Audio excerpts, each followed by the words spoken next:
Salam dalam kasih Tuhan Yesus Kristus. Apa kabar pemirsa hari ini? Pasti semua dalam suasana sukacita dan dalam keadaan yang diberkati Tuhan. Saya, Gembala Vera Mamesa Lintong dari Manado, akan berbagi berkat untuk saudara pada hari ini. Dan saya percaya bahwa apa yang diberkati untuk saudara-saudara tidak akan lalu dengan sia-sia.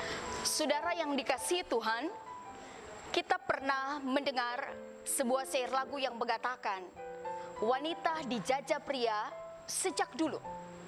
Kita berkata bahwa lagu itu untuk masa kini tidak keren lagi, tidak up to date.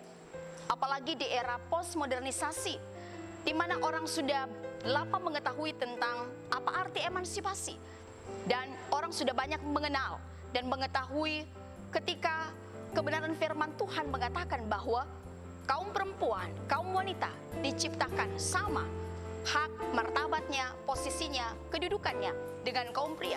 Apalagi kaum wanita dikatakan sebagai penolong yang sepadan dengan kaum pria. Tapi kita tidak bisa menutup mata dengan realita di sekitar kita. Apakah dalam kehidupan sebuah rumah tangga Kristen, apakah dalam sebuah persekutuan gereja, ataupun juga dalam kehidupan bermasyarakat di negara ini.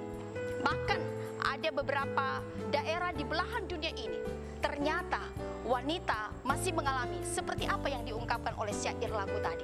Apakah mungkin itu karena stigma yang melekat kepada kaum wanita bahwa dia tidak boleh keluar untuk terus memberdayakan diri, untuk tampil lebih dari seorang laki-laki, atau karena budaya yang sudah lama melekat, atau justru perlu dipertanyakan, apakah kaum wanita itu yang tidak mau memberdayakan potensi yang dia miliki? Saudara yang dikasihi Tuhan, coba Anda bayangkan ketika ada seekor burung yang sedang ada di sebuah sangkar emas. Burung itu pasti bisa bernyanyi, suaranya pasti bisa indah. Tetapi ada satu hal yang membatasi burung itu, yaitu sangkar yang terbuat dari emas tidak bisa membuat burung itu untuk bisa terbang bebas. Saudara yang saya kasih dalam Tuhan kita Yesus Kristus, karena itu kita coba belajar dari kebenaran firman Tuhan. Bagaimana seorang perempuan dalam hal ini sebagai kaum wanita yang oleh firman Tuhan mengatakan diciptakan sama seperti pria, bisa menikmati dan menjalani hidup yang berkualitas. Kita melihat pelajaran ketika terjadi perjumpaan antara Yesus dengan perempuan Samaria di Sikar, di sebuah sumur Yakub. Apa yang terjadi di sana? Kita perhatikan bahwa sebenarnya ada sesuatu yang membatasi perempuan Samaria ini untuk bisa memberdayakan sesuatu yang dia miliki. Sebenarnya ada sesuatu yang dipunyai oleh perempuan Samaria ini. Tidak sebuah kebetulan ketika Tuhan Yesus harus berjumpa dengan dia di daerah Sikar. Tidak sebuah kebetulan ketika Yesus harus berhadapan dengan perempuan Samaria ini. Tetapi ada sebuah rencana yang Yesus mau nyatakan bagi kehidupan pribadi perempuan Samaria.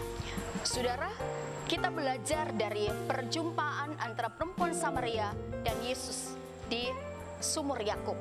Ternyata ketika terjadi perjumpaan dengan perempuan Samaria, Yesus menghendaki perempuan itu tahu tentang potensi yang dimilikinya.